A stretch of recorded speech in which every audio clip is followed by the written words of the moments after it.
Minhas queridas amigas, bem-vindo ao videocast 19.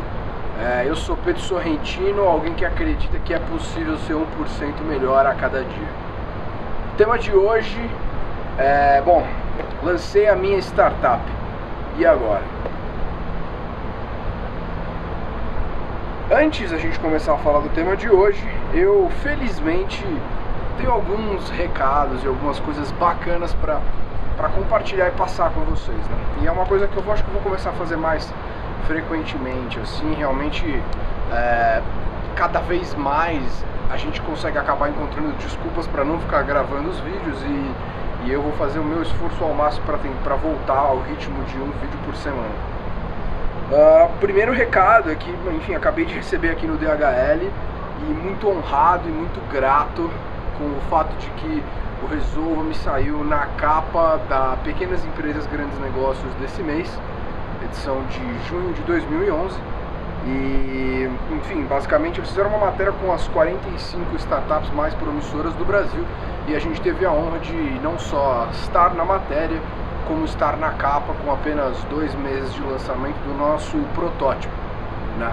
Então, muito obrigado, e se você ainda não comprou a revista, eu sugiro que você compre 10, compre umas 50, entendeu? Porque isso vai servir para tudo, até porque, enfim, agora nós estamos no verão aqui em Boulder. Estou muito feliz, estou gravando esse videocast aqui da cobertura do prédio da Boulder Digital Works, né? Aquele prédio mais alto que vocês veem ali no fundo, né? É o prédio da Techstars. Eu vou gravar esse videocast uma vez só. Eu espero que o contraluz do sol nesse momento não esteja ruim com o vídeo, mas muito bom, assim, acordar. Agora são 6 da manhã aqui, né?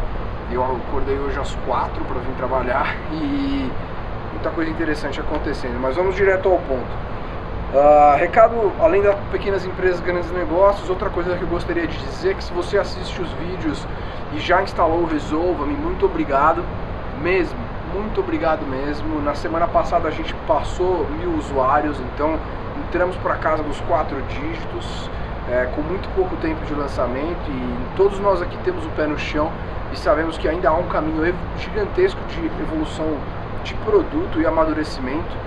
O ponto é que a gente já demonstrou que sim, não só sabemos o que estamos fazendo de uma certa maneira, né, aprendendo pra caramba, claro, mas demonstramos que o nosso produto tem tração inicial.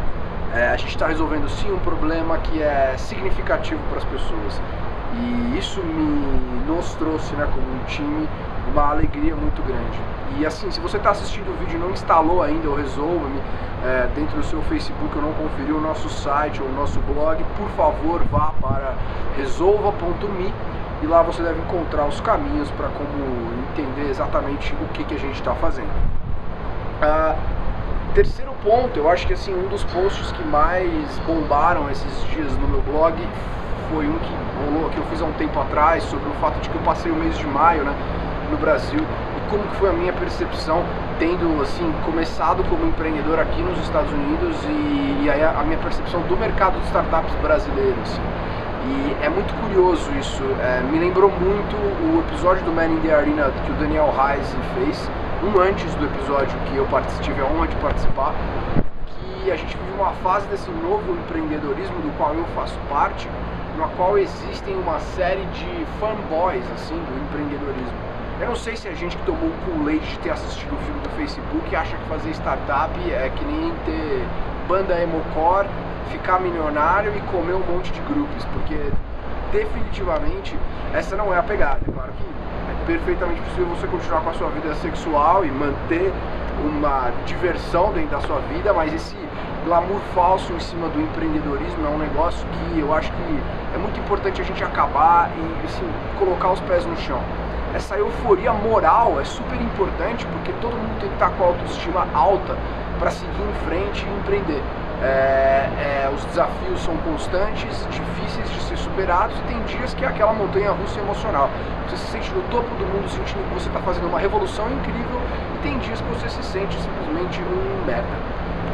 Então, eu não sou contra esse ufanismo, mas assim, começaram a chegar alguns e-mails dentro da minha caixa que me lembra muito um dos principais coisas que me levaram a vir para Boulder, né? Se vocês não sabem, o meu background é um background de mídia, né? Eu trabalhei um ano e pouco para uma startup que tinha investimento da MH Naspers, mas uma startup holandesa chamada Nimbus, mas eu fiquei boa parte da minha pequena carreira digital trabalhando para prestadores de tecnologia para mídia digital, ou seja, ferramentas de ad server e web analytics, esse tipo de coisa. E eu participava de alguns comitês de associações da área, né? E eu vi o surgimento de algumas associações da área e me preocupa quando isso começa a acontecer, especialmente porque eu vejo que existem muitas associações são criadas exatamente pelas pessoas que têm o tempo para criar elas, entendeu? O nosso tempo como empreendedor é uma das coisas mais escassas e especialmente esse é um dos pontos interessantes, né? Puta, lancei a minha startup agora. Corre, porque você vai ter muito pouco tempo, vai ter que ser muito seletivo com as coisas que estão acontecendo na sua vida, com quem você vai se reunir, com quem você vai falar, porque vai aparecer todo tipo de aventureiro e maluco e ao mesmo tempo é claro que vão aparecer pessoas inteligentes, interessantes, sinérgicas, que fazem sentido para o seu negócio. O importante é saber filtrar e dizer não. Quando eu digo desse começo dessa organização, assim, né, existem assim blocos e grupos que se organizam eventos ou associações em volta dos empreendedores e esse tipo de coisa. E existem coisas muito do bem, que são sensacionais, pessoas que fazem trabalhos incríveis, como associações como a Endeavor, o trabalho da Betty do Brasil Innovator, são coisas muito, muito bacanas, mas ao mesmo tempo começa a me preocupar o surgimento de alguns e-mails na minha caixa de assim, eu não sei, talvez eu possa estar traumatizado com isso, eu acho que seria uma discussão interessante a ser levantada, mas eu traumatizado de reuniões absolutamente improdutivas e inúteis de comitês do IAB Brasil, né, para quem não sabe é o Interactive Advertising Bureau, e eu acho que assim, eles contribuíam muito pouco para a classe de mídia e normalmente essas reuniões eram lideradas por pessoas que tipo, tinham tempo de tocar isso, porque simplesmente não estavam preocupadas com ou não tinham seus próprios negócios, entendeu? E muitas vezes preocupados em títulos e tudo mais, né? Você vê uma galera botando na bio ali, presidente do Comitê Executivo de Métricas do IAB. Mas no final do dia, o que esses tipos de comitês faziam era porra nenhuma pelo mercado, entendeu? Então eu acho que é muito importante que nós, empreendedores, a gente tem que ficar cada vez mais unido, o ecossistema tem que ser colaborativo, num sentido tipo bem hippie mesmo, assim, as pessoas se ajudarem num ganho energético, num esquema ganha-ganha e positivo, mas a partir do momento que a coisa começa a ficar burocratizada e você tem o presidente da associação sei lá o que, ou o título de blá blá blá, não sei o que, eu acho que a coisa começa a perder um pouco do sentido do que é o grassroots de startup, essa auto-organização coletiva, que tem muito mais a ver com o poder das multidões digitais, né? Ou seja, o crowd, o que você quiser colocar depois dele, seja sourcing, funding, organization, qualquer coisa, do que ter uma associação que automaticamente se consideraria legitimada a fazer coisas pelos empreendedores. Quanto mais descentralizado o movimento for, mas ao mesmo tempo unido pelo coletivo digital ou pelo coletivo físico, mais interessante é, na minha opinião. Acho que um bom exemplo disso é a percepção que a Apple nos anos 80 tinha da IBM.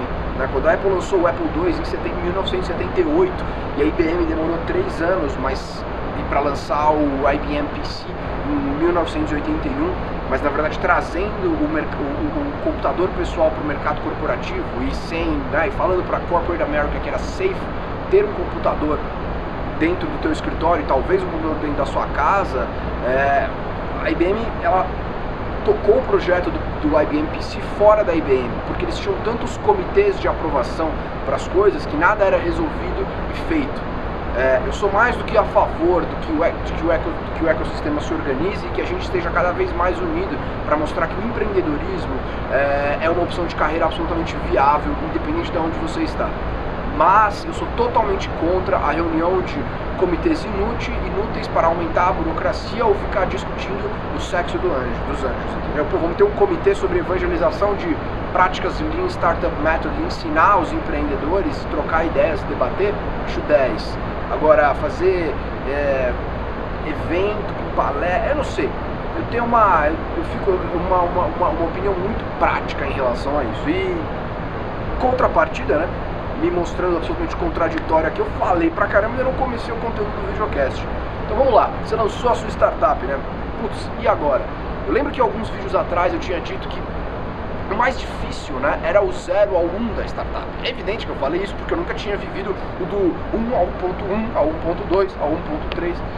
Acho que a primeira regra que você tem que entender quando você lançar o seu produto no mercado, depois que ele estiver em alfa privado e tudo mais, a hora que as pessoas, qualquer um pode chegar lá e olhar o que você fez, é entender que sempre vão haver as próximas 5 coisas. O ciclo nunca termina e você cada vez mais vai ficar, entre aspas, não é sobrecarregado, mas vamos dizer assim, repleto de diversos desafios a escolher para como você vai evoluir o teu produto. Não, o to-do list é interminável e não acaba, é algo never stop. Então assim, pode ser muito difícil você conseguir transformar algo da ideia para um protótipo lançado, porém, a partir do momento que isso aconteceu, você não vai parar de ter coisa para fazer. Não existe esse, tá bom, agora que eu lancei tá tudo bem. Muito pelo contrário, é agora que a brincadeira começa e o caminho continua. É claro que existe uma diferença absurda entre você dizer que você simplesmente tem uma ideia, você ter os wireframes, você ter os mockups, depois você ter, sei lá, um protótipo clicável, para daí você realmente implementar as coisas e jogar para os teus amigos, para a tua família, para algumas pessoas que são mais, né, alguns dos seus mentores, pegar feedback com essas pessoas, para no final realmente lançar um produto. Faz uma diferença incrível. É que nem um objeto, assim, tipo, você pegar uma camiseta, não existe meio molhado, ou as coisas estão molhadas ou elas estão secas. É a mesma coisa assim, se você é empreendedor e tem uma ideia, ou você tem algo no ar e um protótipo funcional, ou você não é nada. A sua credibilidade aumenta muito, e eu pessoalmente percebi isso, porque uma coisa é você bater na porta dos outros pedindo opinião, dizendo que você tem uma ideia, querendo a validação da mesma. Outra coisa é você bater na porta do cara e falar, vai nessa URL, porque aqui tem exatamente uma espécie de Minimal Viable Product que a gente colocou, que é basicamente o que aconteceu hoje com o Resolve, né, com alguns design improvements que a gente fez. Eu acho que a outra grande conclusão que eu cheguei é que, assim, a partir do momento que você lança o produto e você colocou alguma coisa no ar, lembrando sempre da frase lá, né, do CEO do WordPress, né, da Automatic, que é: se você não tem vergonha da sua primeira versão, você lançou muito tarde. Eu acho que isso é um mantra sensacional, uma frase sensacional. A segunda coisa é que imediatamente assim que você lançar o seu produto, você vai perceber qual é o fall short, ou seja, qual é a maior fraqueza do seu time em relação à startup. Em vídeos anteriores a gente já comentou bastante sobre a importância de ter co-founders, a importância dos co-founders serem diferentes entre si e balanceados, talvez até em idades diferentes, né, para que a coisa fique ainda com um balanço melhor, porque você tem pessoas com fases diferentes da vida também dá um molde ou melhor. Você tem um cara mais maduro, mais averso ao risco, e um cara maluco, visão grande, vamos fazer acontecer, vamos dominar o mundo com o nosso produto e mudar o mundo. Então, é muito claro depois que você lança quais são as maiores dificuldades do seu time, porque depois de um tempo, por mais que, especialmente, né, se você também é como eu, empreendedor de primeira viagem, você vai entender que, putz, existem uma série de coisas que, cara, você fez que você nunca fez, que você não sabia fazer, mas se você não fizer, ninguém mais vai fazer por você. Mas chega uma hora que isso atinge um certo limite. Para você conseguir levar as coisas para o próximo nível, ou você precisa contratar profissionais e ir atrás de freelancers, ou assim, entender como você vai resolver o maior fall short do seu time. Porque por mais balanceado que qualquer time seja, sempre tem algum lugar ali que você tem um gargalo. Pode ser desde planejamento financeiro, alianças estratégicas, marketing e vendas, até arquitetura de informação, design, engenharia de software, back-end, front-end, enfim, inúmeras possibilidades que dá pra gente listar, especialmente quando a gente está falando do que a gente faz aqui, o Resolve, que é software para consumer web, né? Então, assim, a outra coisa, o mais importante se você ainda não conhece as metodologias do Lean Startup Method, eu recomendo que você vá atrás, porque fazem uma diferença muito grande.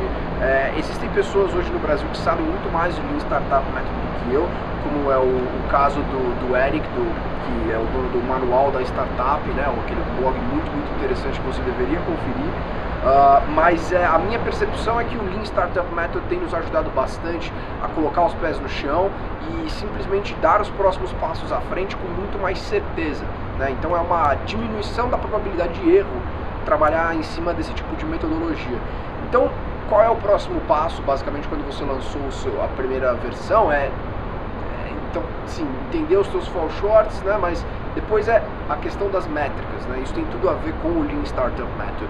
Como você está mensurando o que você está fazendo e o que você está mensurando. Não adianta mensurar tudo ou mensurar nada. Eu lembro na época que eu trabalhando, seja para MediaMind, né, ou para Unica.com, usando o Atlas Microsoft Ad Server lá, você poderia fazer mensurações, mensurar a métrica de tudo em cima de, sei lá, banners que tinham que sabe, você passa o mouse, ele expande, sai um som, pega um vídeo e tal, e a gente mandar um relatório com 40 colunas do Excel, com sei lá quantas mil métricas de 3 milhões de impressões de mídia compradas, pro cara que recebe do outro lado não significa nada.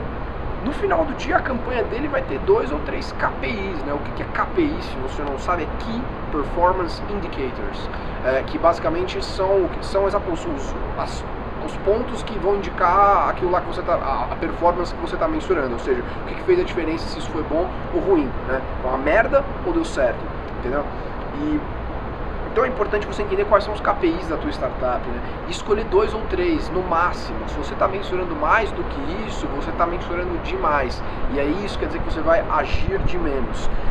Toda vez que a gente está falando em métricas digitais, o mais importante são 3 perguntas. A primeira é o que eu vou mensurar, ou seja, entender exatamente quais são os KPIs, os indicativos do teu sistema que fazem sentido você colocar as métricas. Número 2 a partir do que ferramentas eu vou usar para mensurar isso, né? Então, como eu vou mensurar isso? Google Analytics é pouco, é o começo, é o beabá, é o básico, o mínimo. Existem uma série de outras ferramentas interessantes, como contagem, de Kissmetrics, entre outras, que eu ainda não tenho muita experiência. A gente está integrando essas ferramentas no Resolve-me Agora, então eu vou poder falar um pouco mais sobre essa parte de métricas e Business Intelligence em futuros vídeos. E por fim, é o que você vai fazer com isso, né?